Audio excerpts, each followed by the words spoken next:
All right, let's get to our next topic, guys. It's brought to us by Mazda, moving the game forward. For those of you who believe it's not just about playing the game, it's about redefining it. Because these moments do more than win. They push what's possible. They remind us to go that extra yard, shift into that extra gear, and keep the game moving. Just like Harold Fanning kept the chains moving in the Browns season opener against the Bengals. He set the rookie tight end single game debut record for receptions. And he is our Mazda Player of the Week. When you follow what moves you, the unexpected is only the beginning. And just like there's more to every highlight, there's more to every Mazda vehicle. Mazda, move and be moved. Guys, we got to give Greg Newsome some credit. We did. And we're going to give him some more credit now with a topic dedicated to Mr. Newsome. He moved back to the outside. His first game on the outside in the full-time role since the Browns had drafted Martin Emerson. And according to Next Gen Stats, and you want to take these stats here full, he was one-on-one with Ja'Marr Chase on 10 different routes in the Week 1 game. On those 10 routes, he allowed 0 receptions on 2 targets. He did get called for defensive pass interference, so it wasn't a perfect 0 for 10. But he did more than just hold his own. He also deflected a pass on that deep left fade ball where he got a hand on third down. Yeah. Dustin, we've talked a lot about Greg Newsome, who's entering a contract year here with the Browns, playing in the slot, how it differentiates from playing on the outside. How impressed were you with what Greg Newsome did against Ja'Marr Chase in his first start on the outside in over 2 years? I mean, I thought he played really well. And no surprise. I mean, when you play against the best competition, it tends to bring out the best in you as a player. And he knew going into this game he's going to have some tough matchups with Chase and with Higgins and those other guys that they have. They're really talented guys. And, you know, for a player who's in a contract year, you'd expect him to be locked in. And I don't know what that means for him, but, I mean, it may be more film study. It may be more extra work in practice. Like, it may be more just locked in mentally. But he was ready to go. And I thought he held up really well in this ball game. Both Denzel and he played extremely well from the cornerback position that should give us hope, you know, that this could be a strong year, because Martin Emerson, losing him was a big loss because we didn't really know what we had in Newsome, because Newsome to this point, guys, has been an underachiever for where he was selected in the draft. So that was a really nice Week 1 performance. I hope that continues.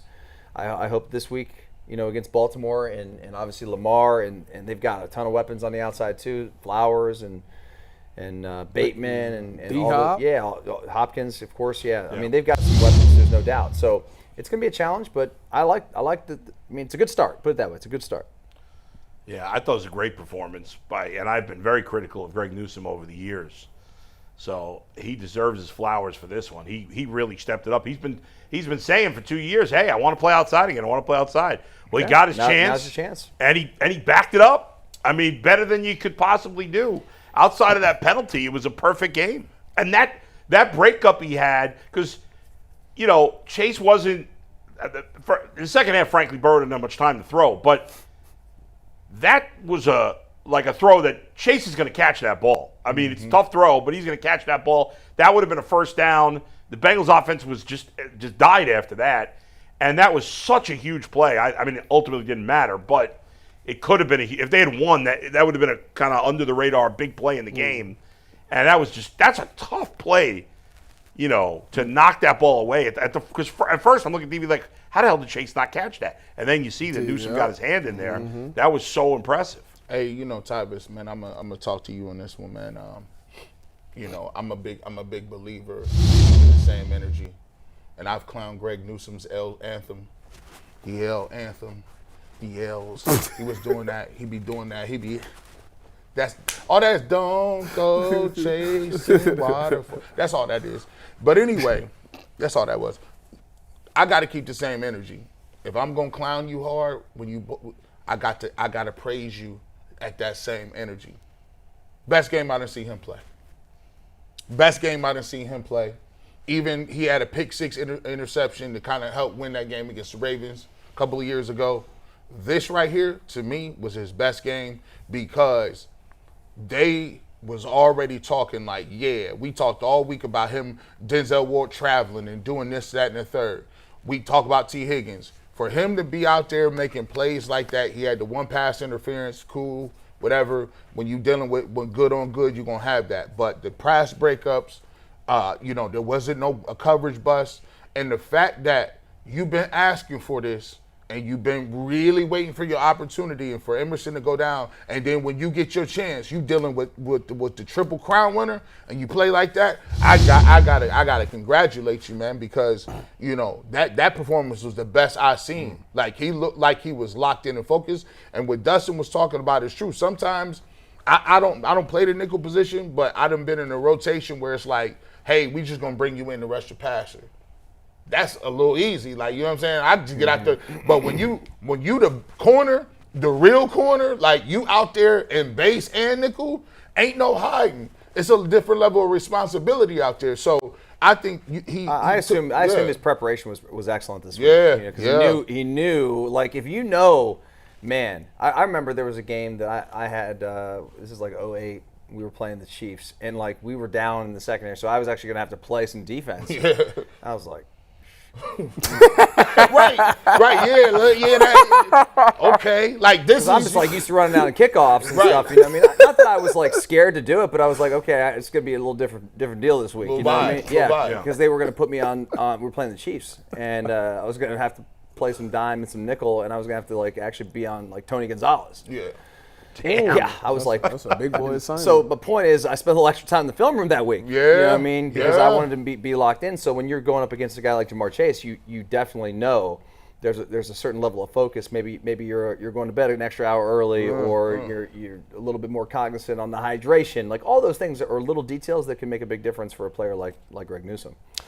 So when I look at G New, I kind of figured he'd have a solid game. I was probably the only person on the panel that said I think he'll be fine. You're right. I was You're right. like the only one. You're right. So the reason that I said that, so let me take you inside the mind of an athlete. So again, we all have said multiple times that this is a contract year for him, right?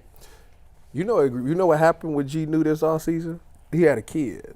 He did. So he got newfound motivation. Oh, I didn't know that. Congratulations to you and your family. Anybody that got a kid know, like, I got to hit this bag. Like, I got to hit this contract this year. So as sad as it is that MJ Emerson got hurt, in the back of his mind, it's like, now I really, because at the nickel position, you going to hit it for about $40 million.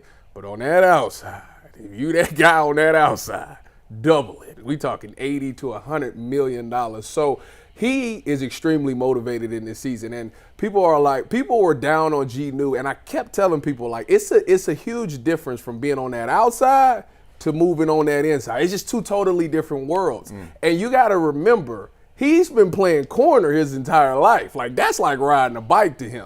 To where the nickel, he was learning it. It was new to him. He had just been only playing it he played it for 2 seasons here.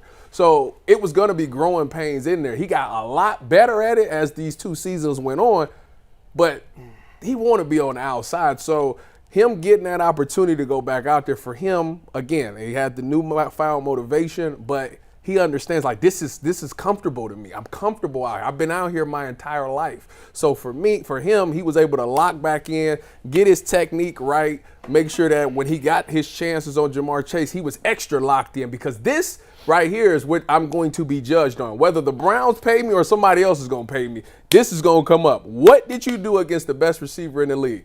I held him to 0 catches. Yes, I had a PI, held him to 0 catches. All right, check. That's put $1 million in your cap. Boom, you got that one. Now when we move on to the next weeks, when you get those assignments against the Zay Flowers and all the people for the Packers, and you get the Jay Jettas and all those things, check. You want to, as long as you keep getting them checks and keep making plays, at the end of the season, you're going to make that money, and you're going to be able to take care of your kid and your kids' kids if you do the right thing. So for him, he's going to be extremely locked in and motivated this entire season, because it's not only about just getting the bag. It's about, I got a kid to provide for, and I want to make sure that this kid has the best life they can ever have. So he's going to be locked in all season. I expect a big year out of him. I've seen McNuggets say he was going to get like 5 picks this year. I'm going to say 4. I ain't going to say 5. I'm going to say 4. You know, we spent a lot of time this offseason talking about trades, and often Greg Newsome was mentioned in a lot of these trades. And it's one game. We'll see how the rest of the season goes. But, man, right now, if the Browns had traded Greg Newsome this offseason, it'd be pretty bad. The biggest shocker Who'd be to me out of was here? Miles Harden. I was gonna say was who's the start at the Nick when he who's the came no-name gangster when that he just made came himself out some the money? I said- smoke. I said, "Wow." The Cam remember. Mitchell thing. So I wasn't wrong when I was saying what I was saying about Cam Mitchell. Miles can't play. Harden is the start nickel. And we didn't hear nothing. I ain't from hear him. nothing. And that's a good I thing. ain't hear Yeah. nothing. Can I ask one question on Miles Harden and we'll move on? No, Mike. No. And Tyvis G, Dustin, like I'm genuinely curious because for anyone who doesn't know, Miles Harden was a 7th-round pick last year. Last year was a rookie. Against a team like Baltimore that's going to power run the ball a ton. They play a ton of heavy personnel. They ran for 238 yards against Buffalo. Can Miles Harden, are we going to see him on the field nearly as much as we did against Cincinnati? What's the personnel on the field? Is it 11 personnel Well, or is that's it 21? the dilemma with playing Baltimore. They could line up in a number of different ways, but you still If they, have to tackle as Derrick Henry. long as there's 3 receivers on the field, Miles Harden will be out there. So If this- there's so- 2 receivers on the field, Miles Harden will be on the sideline, and they will bring in another linebacker. The cheat code with the Baltimore Ravens is they can mess you up in personnel because they can come out in certain It's so many packages, different people that, but they can come out in 12 personnel, but you got Likely and what's He the was name? hurt. was I don't know hurt. if he's going to play. Yeah, he might be He out. He didn't play last week. If they because Andrews didn't do anything Didn't do either a in that squat. game. he didn't do nothing that game, but again, that was the Bills. Yeah. It's levels to it. Like that, and you got to think that's why I was so angry yesterday because, you know, week 1 is the week you can catch somebody, no matter who it is. You catch somebody slipping because people that you finding out who you. Every year you got a new identity of who you are, and sometimes you come out sluggish a little bit. That week 1 loss. If you can get that on somebody, you'll be good. So I expect Baltimore to come back mad, angry, upset. And I would have rather Baltimore won their game the first week and maybe they play around, but they're not going to play around with Not you. at all.